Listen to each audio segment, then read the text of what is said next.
इस पिक्चर को ध्यान से देखिए।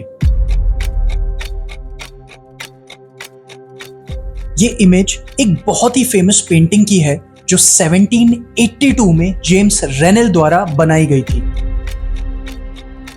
चलिए इस इमेज के माध्यम से थोड़ा परसेप्शन को समझने की कोशिश करते हैं। इसमें हम क्लियरली देख सकते हैं हमारे जो स्कॉलर्स हैं वो ब्रिटिशर्स से कैसे हेल्प मांग रहे हैं। स्कॉलर्स ऑफर कर रहे हैं एक बुक जो कि डिनोट करता है हमारे शास्त्रों को। अब क्वेश्चन ये आता है, जब भारत के लोगों के किस्से सुनाए जाते थे जिनका न बुद्धि न बल में कोई जवाब था, फिर ऐसा क्या हुआ जो कि हमें अंग्रेजों तक की मदद लेनी पड़ी अपनी संस्कृति, अपने शास्त्र, अपने ज्ञान बचाने के लिए। इस वीडियो में हम डीप डाइव करेंगे उन सभी इंसिडेंट्स, फैक्ट्स में और समझने की कोशिश करेंगे उस समय के इंडिया के लोगों के माइंडसेट को जिसके कारण अंग्रेजों ने हम पर राज किया और हमने गुलामी। Chapter 1 the beginning. East India company एक छोटी सी ट्रेडिंग कंपनी जो केवल ट्रेड करके पैसा कमाना चाहती थी। इस बात में उतनी ही सच्चाई है जितना अगर मैं कहूं कि चांद दिन में और सूरज रात में निकलता है। सन 1600 की बात है जब ईस्ट इंडिया कंपनी के कुछ बड़े ऑफिशियल्स इंग्लैंड की क्वीन एलिजाबेथ वन के पास पहुंचते हैं और उन्हें एक आदेश साइन करने को बोलते हैं जिसके बाद ईस्ट में ट्रेड करने के सारे एक्सक्लूसिव राइट्स केवल ईस्ट इंडिया कंपनी को मिल जाएंगे। यानी जन्म लेने से पहले ही अपने कंपेटिटर को खत्म कर दो। फंडा क्लियर था, कॉटन, सिल्क, टी, मसालों को इंडिया से कम भाव में लो और फिर उसे यूरोप में ऊंचे दाम पर भेजो। शुरुआती समय में ईस्ट इंडिया कंपनी की मुसीबतें बढ़ाई पोर्चुगीज ने, जो already west coast of India को घर बना के बैठे थे एंड गोवा में अपना बेस जमा के बैठे थे।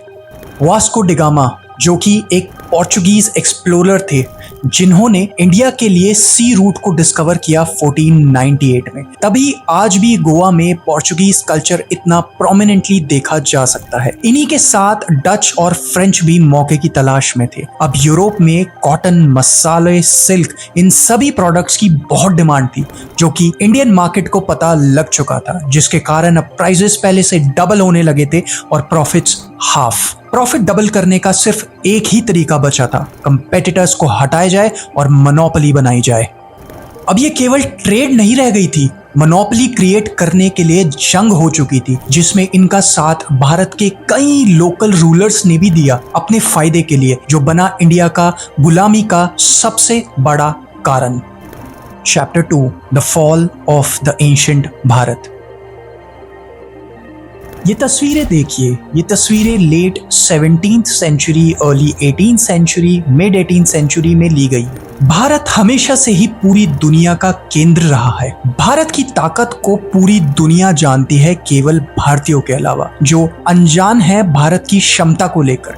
1707 में औरंगजेब की मौत के साथ ही खत्म होता है पावरफुल मुगल शासन, क्योंकि इसके बाद जितने भी मुगल शासक आए वे इतना इम्पैक्ट क्रिएट नहीं कर पाए और विद्रोह के कारण मुगल गवर्नर्स और बड़े बड़े जमींदारों ने आगे की बागडोर को संभाला। मंदिर तो पहले ही मुगलों द्वारा खंडित किए जा चुके थे, पुराने शास्त्रों को जलाया जा चुका था, यूनिवर्सिटीज जैसे नालंदा के तो नामो निशान तक मिटाए जा चुके थे। अब इस समय तक जो कुछ बचा था हम लोग बस उसी को बचाने में लगे थे। हुगली नदी के किनारे पहली इंग्लिश फैक्ट्री सेटअप होती है 1651 में।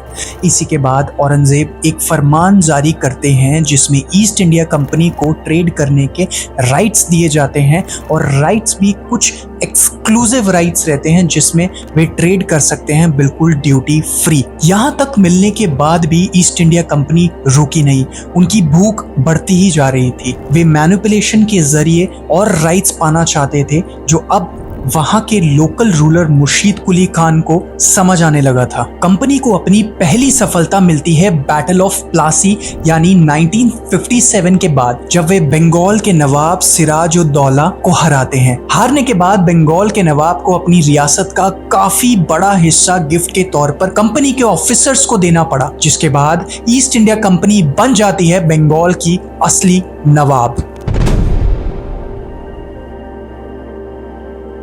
ब्रिटिशर्स की एक स्ट्रैटेजी थी वे कभी भी एक दुश्मन या थ्रेट बन के नहीं आना चाहते थे, क्योंकि वे जानते थे ऐसे भारत को गुलाम बनाना मुश्किल होगा। बैटल ऑफ बक्सर के बाद कंपनी समझ गई कि उसको इंडिया में होल्ड बनाने के लिए पॉलिटिकल पावर लेनी होगी। अब वे क्या करते थे कि अपने एजेंट्स को अपॉइंट किया करते थे अलग अलग रीजन्स में, जिनका काम होता था मैनिपुलेट करके उस रीजन के इंटरनल पॉलिटिकल मैटर्स में इंटरफेयर करना।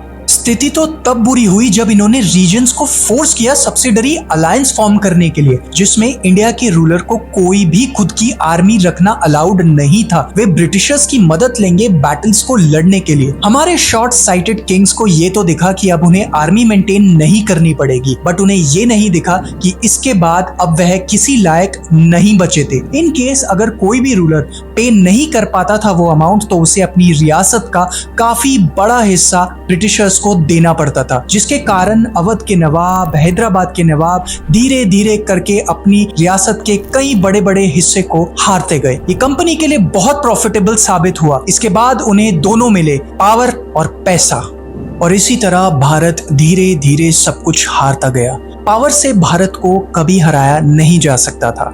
कुछ अपनों ने ही सत्ता के लालच में धोखा दिया, जिसके कारण दुश्मन को घर में आने का मौका मिला। चलो अब एक फन फैक्ट बताता हूँ। ईस्ट इंडिया कंपनी 1874 में डिसॉल्व हो गई, जो कि रीलॉन्च हुई थी 2010 में, और जिसको ओन करते हैं संजीव मेहता, भारतीय, गुजराती 6। भारतीयों को कम समझने की गलती कभी मत करना। सही समय आ गया है, हम भारतीयों को अपनी ट्रू वैल्यू पहचाननी होगी।